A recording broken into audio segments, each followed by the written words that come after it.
मैंने एक पोएम लिखी थी 2007 में, जो मैंने आज तक बहुत कम लोगों को सुनाई है। आपको सुनाऊंगा, मज़ा आ जाएगा। लेकिन याद कीजिए पहले उन दिनों को, जब आप बीएससी में थे, 10th में थे, 12th में थे और आप पढ़ रहे थे।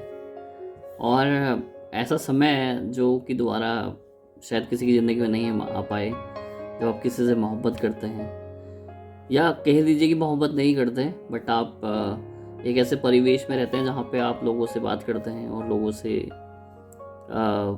बात करना चाहते हैं। तो एक ऐसा समय जो मेरी लाइफ में भी आया, जहाँ पे मैं भी बीएससी कर रहा था और लोगों से बात करता था, क्लास में पढ़ रहा था, लोगों को ऑब्जर्व कर रहा था।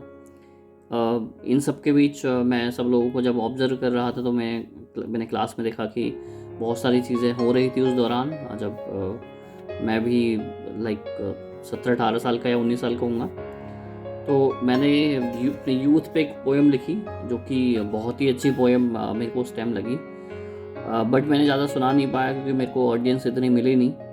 बट अभी मैं सुनाने जा रहा हूँ सबको, होपफुली आपको पसंद आए। तो पोएम इस तरह से है कि जब भी इस कॉलेज में आता हूँ, कॉलेज की बात हो रही है, जब भी इस कॉलेज में आता हूँ तो दिल में नए नए अरमान जगते हैं। जब भी इस कॉलेज में आता हूँ तो दिल में नए नए अरमान जगते हैं। कॉलेज में आकर जब किसी लड़की को देखता हूँ तो दिल में घंटी बजने लगती है। कॉलेज में आकर जब किसी लड़की को देखता हूँ तो दिल में घंटी बजने लगती है। किसी की आगे है, किसी की खूबसूरती पे फिदा होता हूँ। मेरे को पोएम अच्छे से भी याद नहीं, मैं आपको देख के सुना रहा हूँ। किसी की खूबसूरती पे फिदा होता हूँ, किसी की खूबसूरती पे फिदा होता हूँ तो किसी के चलने पर, किसी की खूबसूरती पे फिदा होता हूँ तो किसी के चलने पर, किसी के सरल स्वभाव पर तो किसी के हंसने पर, किसी के सरल स्वभाव पर तो किसी के हंसने पर। यहाँ हर लड़की की अदा निराली है, यहाँ हर लड़की की अदा निराली है। किसी के होंठ लाल हैं तो किसी के चेहरे पे लाली है, किसी के होंठ लाल हैं तो किसी के चेहरे पे लाली है। कोई अपनी प्रेमी की यादों में खोई रहती है, कोई अपनी प्रेमी की यादों में खोई रहती है। तो किसी को प्रेमी का इंतज़ार है, तो किसी को प्रेमी का इंतज़ार है। शायद हर लड़की के दिल में, शायद हर लड़की के दिल में कोई ना कोई ख्याल है। शायद हर लड़की के दिल में कोई ना कोई ख्याल है। कोई तो फ़ोन पर अक्सर अपने प्रेमियों से बात करती है, कोई तो फ़ोन पर अक्सर अपने प्रेमियों से बात करती हैं। और टीचर प्रश्न पूछे तो I did not come yesterday कहती है, ये कहती थी मैं कल आई नहीं जी। और टीचर प्रश्न पूछे तो I did not come yesterday कहती हैं।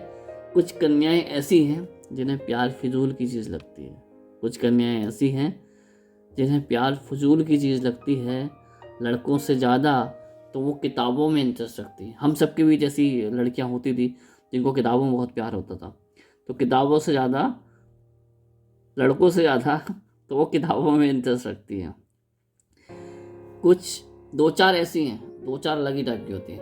दो चार ऐसी हैं जो अपनी मनमोहक अदाओं से सबको लुभाती हैं, दो चार ऐसी हैं जो अपनी मनमोहक अदाओं से सबको लुभाती हैं।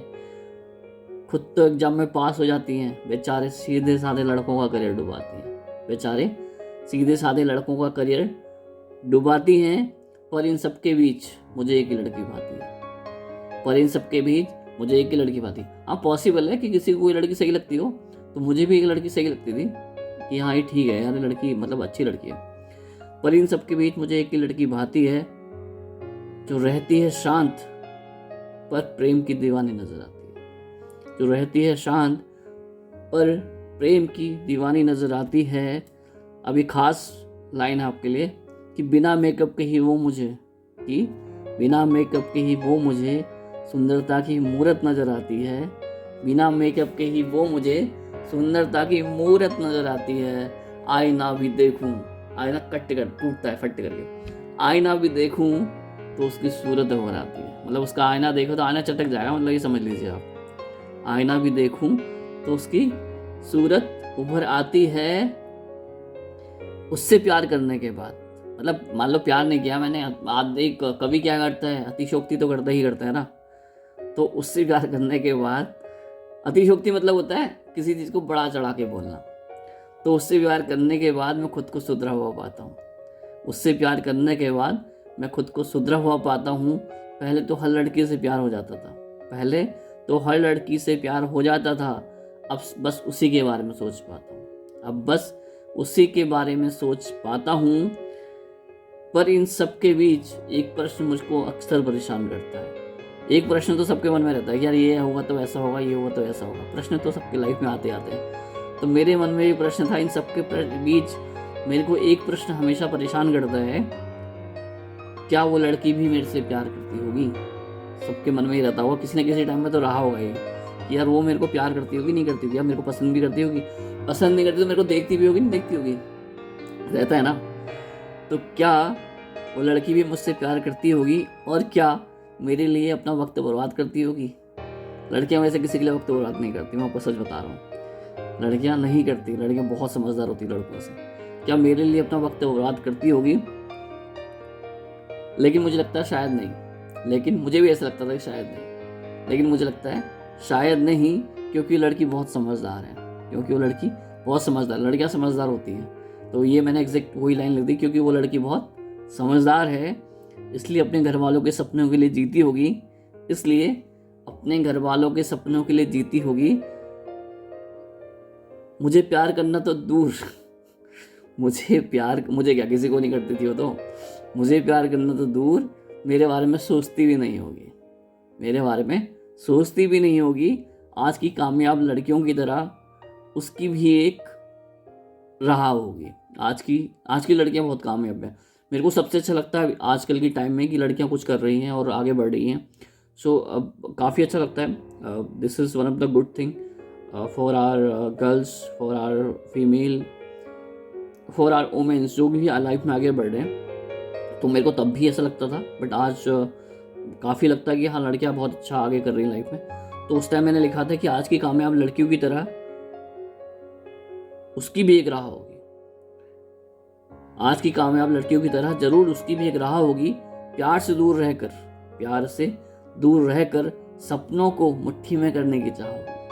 प्यार से दूर रहकर सपनों को मुट्ठी में करने की चाह होगी। ये सब सोचकर मुझको बस यही ख्याल आता है, ये सब सोचकर मुझको बस यही ख्याल आता है, वो मिले ना मिले मुझको, जरूर जन्मों का मेरा उससे कोई नाता है, जरूर जन्मों का मेरा उससे कोई नाता है। अब मेरे को ये पोएम मैंने बहुत साल पहले लिखी थी, इतना सुना नहीं पाया किसी को, ऑडियंस भी नहीं मिली एक्चुअली, जॉब करते रहे, ऑडियंस नहीं मिली। बट मेरे दिल के काफ़ी करीब पोएम है, मेरी वन ऑफ द स्टार्टिंग की पोएम है जो मैंने लिखी थी। Thank you so much for listening. और आगे भी कुछ पोएम शेयर करूँगा आगे जाके, बट ये पसंद आ गई तो शेयर करूँगा। Thank you so much. And मैं अपने चैनल यूट्यूब पे भी अपलोड करूँगा, आप देखिएगा इसको। पसंद आ गई तो लाइक कमेंट शेयर तो करना बनता ही है। तो मैं एक अंदर से पोइट हूँ ऐसे, तो शायद बड़ा पोइट तब बन पाऊँगा शायद आप जब इसको पसंद करेंगे। Thank you so much, take care, have a great year, happy new year, bye bye.